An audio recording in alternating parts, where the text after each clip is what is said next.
And welcome back to Win. This thumbnail was made on the Death Battle Wiki fandom by CyberDragon1001, or 001 if you will. And this one comes to us from, who gave me this one? Surprisingly, the only one I could find who actually suggested this one was Generic Castro 47 Gord, or I think I got that right. Agent 47 versus James Bond. It's time to get other people. I got a lot of people. Despite the fact I think it's not my most viewed video ever, but it's right up there. I got a lot of people who did not like my opinion on my John Wick versus Agent 47 fight. Let me see here. It is my fourth highest viewed video ever. With that being said, hold on one second so I can let me check the analytics on that real quick. It's got 310 likes, but 120 dislikes. I think it's my most widely disliked video. Yeah, people didn't agree with that. Now, to be fair, I'm not saying who I'm obviously going to be going with in this one. I'll even admit, I think I underplayed Agent 47 just a little bit. I do think I underplayed his ability just a little bit. I still stand by my decision, but the reasoning behind it might have been altered. So with this one, James Bond versus Hitman 47. James Bond obviously is James Bond. He's a British intelligence officer, MI6, Secret Service, what have you. International man of mystery, licensed to kill. He's an expert marksman, relatively solid in hand-to-hand combat. Knows many different forms of combat, but depending on which Bond you're looking at, how they handle himself in the fight, it does differ, definitely.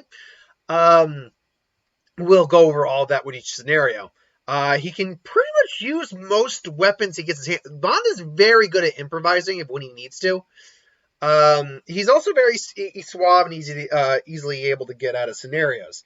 But he's also a raging alcoholic, and when you take lies for a living, you do know what you get when you take a life. No, that's a different Bond. So yeah, Bond always has his Walther PPK on him. So he's probably the most famous fictional spy in history. Agent 47 or Hitman 47 is actually if I remember the Hitman lore correctly, I believe that he is actually I believe he's a clone, like he's an artificially created person in a sense that, we're going to make him synthetic, he's a robot. No. I mean, like, he is a human. He's alive and organic, but he was like a test tube baby almost, and like reproduced. Like at the end of, what was it? Hitman. Oh God, what was the name of the last Hitman movie? Which I actually didn't mind. It wasn't great, but it wasn't terrible. What was the name of that? Was that just Hitman? Or was it Hitman Agent 47 or something? Anyway,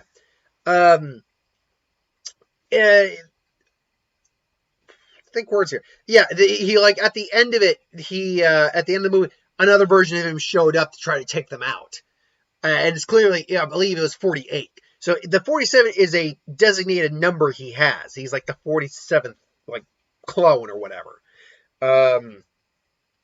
But because he's a genetically engineered human, he's pretty much in peak human conditioning. He's a master martial arts. He is ruthless. He is cold. He's colder than Bond. He's cold, absolutely, because it's not only he's completely emotionless, but the emotions didn't come in until much later in his life. For the longest time, he was just, a hitman. That was it. He's like, that's what his duty was. That's his purpose.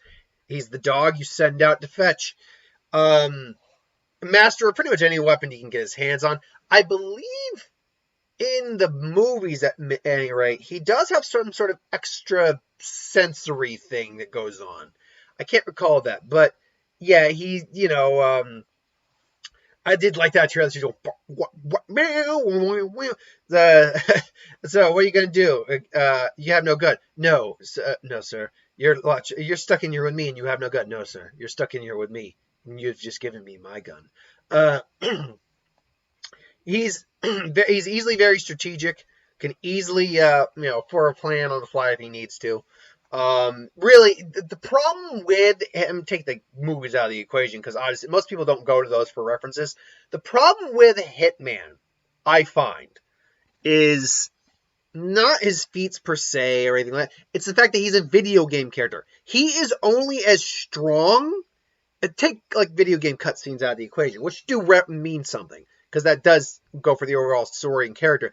But he is only as good and strong and as effective as you, the player, are. That's the problem with using a video game character, ultimately, is that they are only as good as you are. Now, when you're at your best, that's obvious, but you could easily make a Bond game, like GoldenEye, for instance, where you can also be just as good. So it's difficult to give a true opinion on that, but I'm still going to go out of the way to give you an opinion. And we should first, I want to get this right out of the way. Yes, he could just snipe Bond from a distance, but Bond could do the exact same damn thing. I don't care if someone disagrees with me. I don't even care if your argument's stupid, but when you do try to disagree with me and tell me that I'm wrong, try to make your argument make more sense than, oh, you just snipe him. It's like, that's not a fight then, because I go back to the John Wick thing, because John Wick can just do the same thing to him.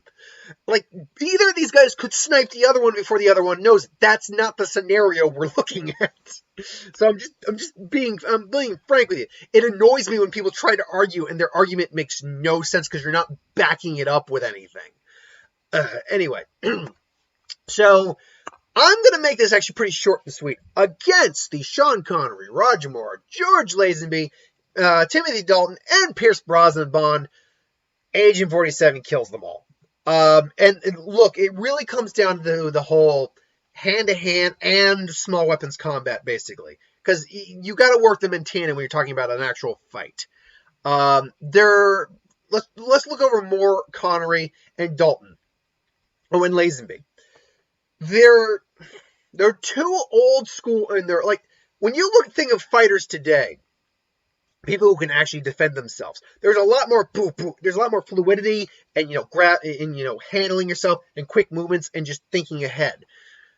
It's not those yeah, no, it's not that, which is what you got with the Roger Moore, Connery Bonds, Lazenby Bonds, Dalton to a similar degree. Brosnan we'll talk about a bit more. Brosnan, I think, gets a little bit more of a pass, but we'll deal with that when we get to it. And because of that, here's the thing. They are assassins, but they're assassins in a different sense than Agent 47 is. By his name, Agent 47 is a hitman. That is his job, to kill someone. Bond's job isn't necessarily to kill someone. He's been tasked to do it, sure. He is an assassin, but he's a spy, first and foremost, with a license to kill. He can get away with killing is what he can do. And he does have to kill people. Sure, he does. But that's not his primary job, whereas Hitman's primary job is to kill people. And because of that, we saw in the movies too, we'll use the movies as an example, far more fluidity, far more competence, and just, thinking ahead, just twist, jump, snap. None of the original four Bonds would make it in a fight against Hitman for more than maybe a few moments, and that's it. Brosnan's Bond is a bit more competent in terms of a fight. I always go back to that fight in GoldenEye that he's having with Alec, with 006. In the I can't remember, were they in the satellite at that point? Anyway, but I always remember where they're fighting and they're fighting legitimately. It's not like it's not like grappling style William Shatner fighting the Gorn. No, it's more. I can't even remember the fight scene too. Fight because Bond gets pushed back. All of a sudden he's just going because he's reacting to the blocks and he's counterattacking too. That's more how you fight. It's still stiff, sure, but you're in close quarters. You can't be fluid.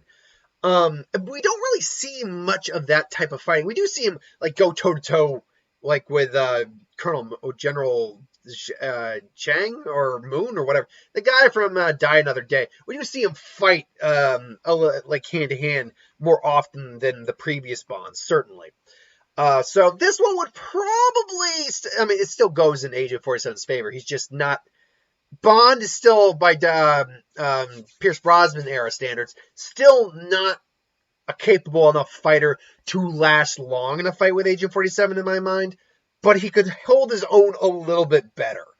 Um, but ultimately, it's the reason Hitman 47 and John Wick make such a good fight is because the way they would handle the situation is very similar, where it's try to go for your gun. If you can't, start beating him up and go for your gun. If you get him in to a position, just get him, boom, there you go, and then keep moving on. That's kind of how they work. Bond, not quite the same way.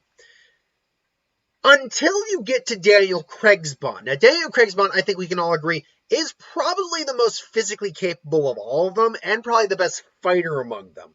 And let's be clear, we will look at Daniel Craig in his prime as Bond, physically speaking, because by Skyfall, he starts pretty much in his prime still, but afterwards, even Ray Fiennes goes, "What's no shame to say you lost a step." And yeah, he had lost a step. He had been pretty much in retirement, enjoying death, as he said, for a while, and he had a bullet wound with the uranium shards still in him. He, he just wasn't. He just was he wasn't. He was physically broken. And in No Time to Die, Bond again is not. This is not Bond this is Bond probably as physically weakest in his career. It's like, I'll put a bullet in your knee, the one that still works. So we'll look at him in his prime, and in his prime, Bond and Quantum of Solace is another good example where he does act more like a Bourne or a bit more like a Wick or an Agent 47 because, for instance, when he is fighting that guy in the scaffolding, he gets caught up in that line, but he quickly twirls down, grabs the gun, just poof, like that, and that's something more akin to what Hitman, John Wick, those types of characters would do, certainly.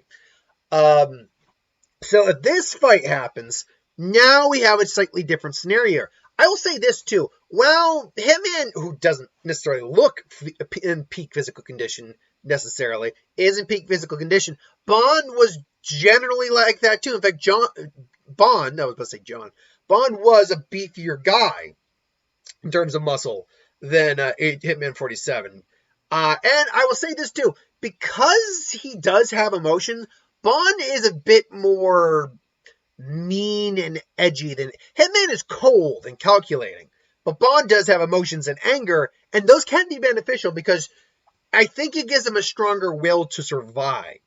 It's kind of the reason why, spoilers, I felt John Wick had an edge over Agent 47.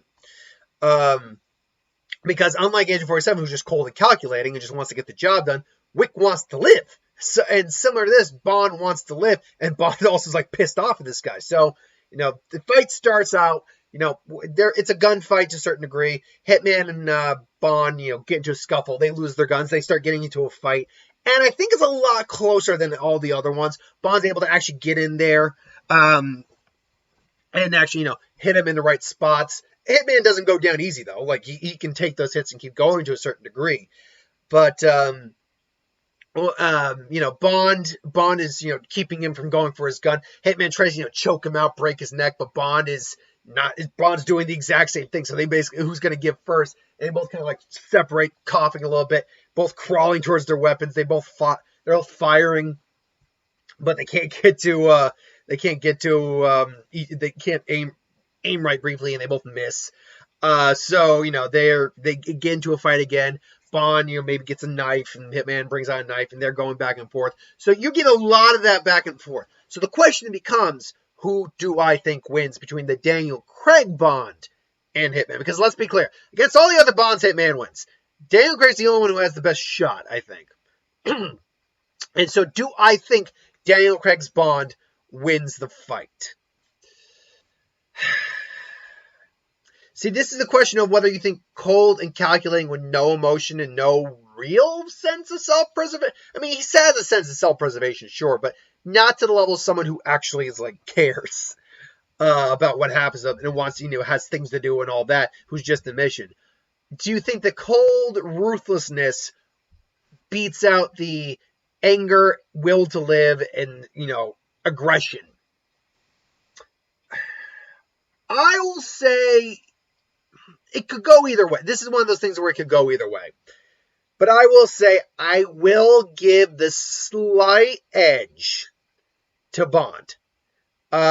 Because now that being said, we see Bond get the shit kicked out of him by a Bond henchman in Spectre. But to be fair, I don't know if Agent 47 and without his guns, because remember Bond was unarmed.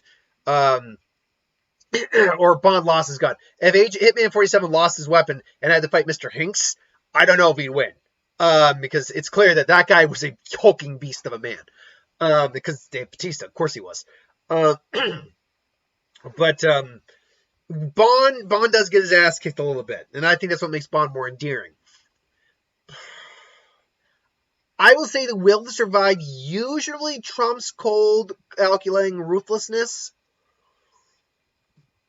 But I think I will lean towards Agent 47. I think because he would just be able to stay calmer under the scenario than Bond, and because Bond has had a longer history, even a Daniel Craig Bond, of getting his ass kicked a couple times, I will say Hitman 47. But they're the two closest.